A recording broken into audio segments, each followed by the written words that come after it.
আমাদের যেটা বাংলাদেশ ব্যাংকের যে ফিলোসফি যেটা হচ্ছে আমরা ঋণ শ্রেণীকরণের ক্ষেত্রে আন্তর্জাতিক মানেই একেবারে শ্রেণীকরণ করব, কিন্তু ঋণের যে কৃষি ঋণটাকে আমরা যাতে উৎসাহিত হয় বা কৃষি ঋণ যাতে স্মুথ হয় সেজন্য বাংলাদেশ ব্যাংকের কৃষি ঋণ নীতিমালার মাধ্যমে আমরা এই বিষয়গুলোকে অ্যাড্রেস করব। বা আমরা যে বর্তমানে যে নতুন যে ঋণ শ্রেণীকরণের নীতিমালা করা হয়েছে, অর্থাৎ যেটা হচ্ছে পিআরপিটি সার্কুলার নাম্বার 15/2024, সেই নীতিমালায় আমরা আন্তর্জাতিক সর্বোত্তম নীতি যেটা আছে সেটার একেবারে খুব কাছাকাছি আমরা এই নীতিটা আমরা নিয়েছি। তো যে কারণে আমাদের বাংলাদেশে যত ঋণ আছে সব ধরনের ঋণের ক্ষেত্রে আমরা একই ধরনের ক্রাইটেরিয়া আমরা ফলো করেছি।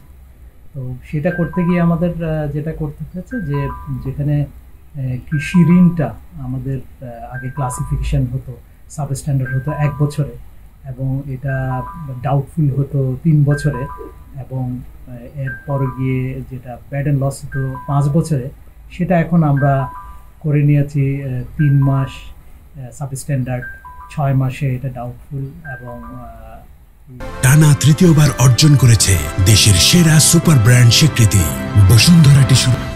এটা হচ্ছে 1 বছরে 12 মাসে এটা ব্যাড অ্যান্ড লস হয়ে যাচ্ছে।